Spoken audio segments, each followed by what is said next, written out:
Թվեր, փաստեր եւ ֆինանսներ ամփոփում ենք շաբաթը Bank News-ի հետ։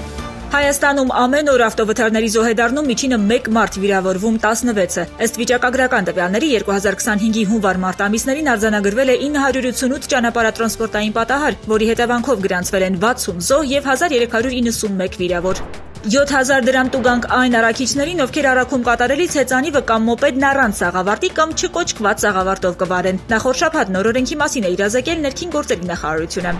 Կտրուկ անկում կոնյակի արտադրության ոլորտում վիճակագրական կոմիտեի տվյալներով 2024-ի հունվար-փետրվարին Հայաստանում արտադրվել է մոտ 2 միլիոն լիտր կոնյակ։ 2023-ի համեմատ 45.3%-ով ավելի քիչ ենք կոնյակ արտադրել։ Ինչ պարենամթերք է արտահանել Հայաստանը 2024-ին, առաջին տեղում միտքն է 93,000 տոննա ծավալով, երկրորդում կոնյակը եւ երրորդ տեղում հանքային ջրերն են։